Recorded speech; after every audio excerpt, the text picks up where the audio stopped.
Welcome. Let's see what the cards would like to say to us today. What qualities are they going to reflect? What aspects of our life are they going to be holding a mirror to? Our first card, just give me a second. We have the Hierophant.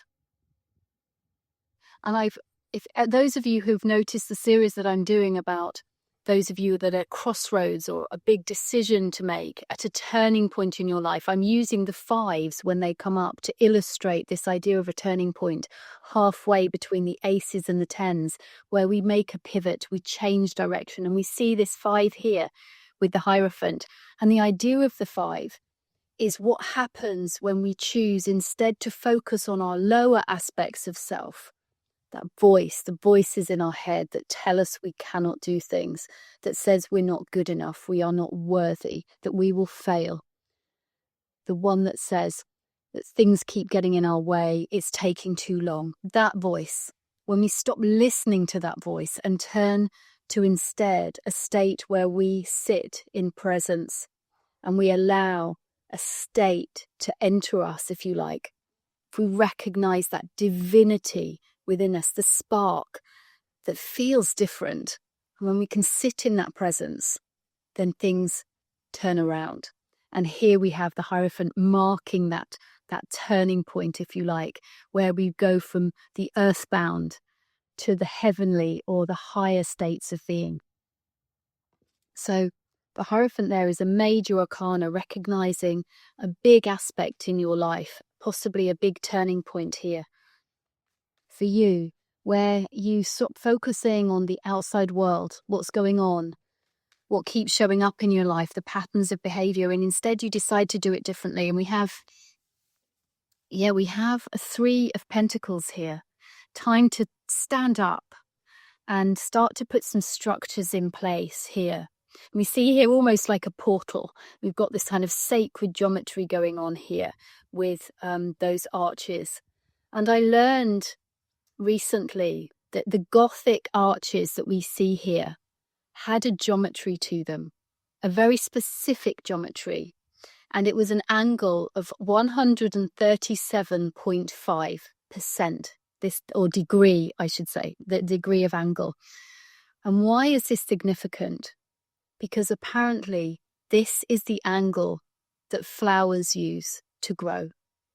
Isn't that beautiful? It's the exact amount when the leaves form on the flowers that they create this angle of 137.5 around the stem. And so the ancients used to bring this sacred angle, this divinity, this divine geometry into the buildings. And we see the idea of an entrance. And the word is now being sort of suggested. This is entrance. Where can we become entranced with the world? Where can this geometry create a frequency within us that lifts us more towards our divine nature? I'm getting quite deep today. It's just interesting that this card showed up as I've been looking at these entrances to these cathedrals, Gothic cathedrals, using these very specific measurements, and they're measurements that we find throughout the natural world. The Fibonacci sequence, for example, found throughout the Nautilus shell, throughout the sunflower heads and the seeds within them, spiralings of flowers and leaves on them.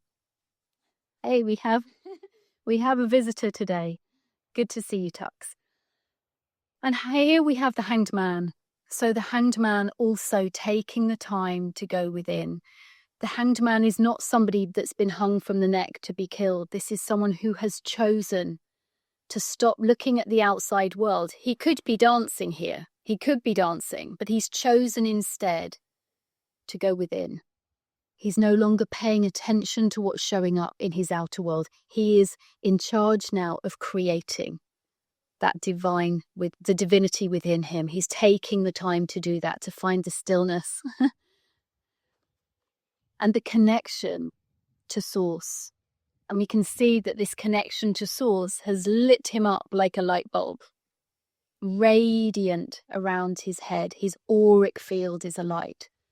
And these cards are here to teach you that all of this is within you. For me, these cards represent that path, offering you the crumbs, the breadcrumbs, if you like, to dive deeper, to look within the cards for the metaphors, the mythology, the symbolism, to encourage you to do this work for yourself, to find your own inner light and to start shining it. So if you're enjoying the cards, I do ask that you like and subscribe to the channel. It really does make a difference. Thank you to those of you who've already done so. And now I invite you, if you're willing and able, to close your eyes. I'm going to take you into a short meditation.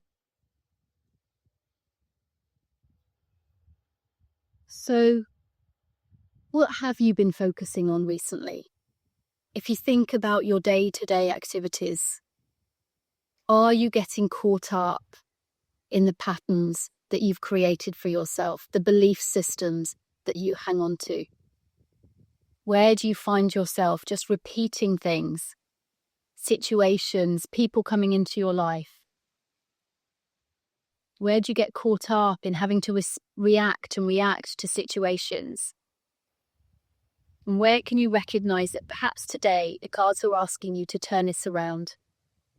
And just sit for a moment. Let's sit quietly and recognize that divinity within you.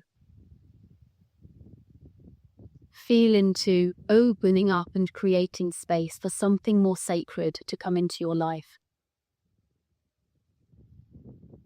Feel into the divine spark that sits within you. The Hierophant represents an outer authority. The church, maybe a priest or a vicar or a pope. Where can you become your own authority? Reaching out, creating space to allow some holiness within you. Think about the word divine. And can you feel into how that would feel if you sit with your own nobility, your own divinity, your own grace, your own peace? Let's breathe that in for a moment.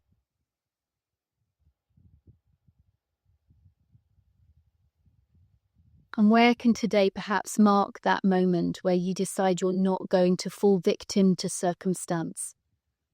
You're going to recognize that you can be open to showing up with a greater sense of peace, a greater sense of love in your heart, no matter what is going on in your world around you.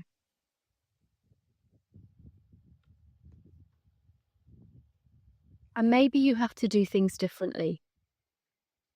Maybe you need to put some things in place, some structure into your life in order to create and carve out some sacred space. And the Three of Pentacles is understanding that sense of the divinity within all of us, that divine pattern, if you like, recognizing the sacred geometry that lies within our own human frame, as well as the natural world around us. Opening up a portal, if you like, for us to step into, to start to see more of this magic around us. What happens when we think about that 137.5 degrees that flowers use to grow? That the ancients carved into their entrances, in order to create a feeling as you step into them, as you cross the threshold from the humdrum everyday life into the sacred spaces that they created. Where can you create a bit more of this sacred space in your life? And the Three is also suggesting that it might be time to open up and to work with others with this. You don't have to do this all alone. Maybe there are some like-minded people around you can talk to. Or maybe you have a skill. It may not be this. You might be being called upon to showcase some of your talents, some of that divinity that's coming through you with your own unique lens on it. Hanged Man energy, archetype, asking you to spend some more time in stillness, recognizing and generating more of that divine light within you? Can you feel your heart radiate? Can you feel an uplift when you think about gratitude, being really grateful for somebody or something in your life?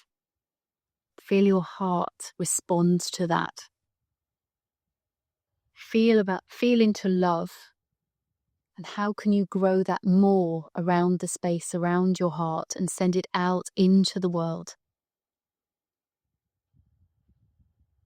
Time for grace and for peace, for quietude, stillness, reflection.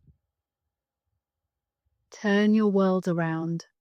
Stop focusing on what's going on around you and start putting your attention more onto being fully present and taking a voyage within, opening yourself up to create more sacred space, to allow more of that good stuff into your life. So in your own time, you can come back to the room and open your eyes. The cards today talking very much, it seems, about recognizing that divinity within you and starting to shine it and making the space for this. It's almost like a portal has opened up, a portal that invites you to sacred geometry, sacred space, feeling the frequency, if you like, of how you can move between the worlds and how different it feels when you're looking at the outside world to when you spend time in your inner world.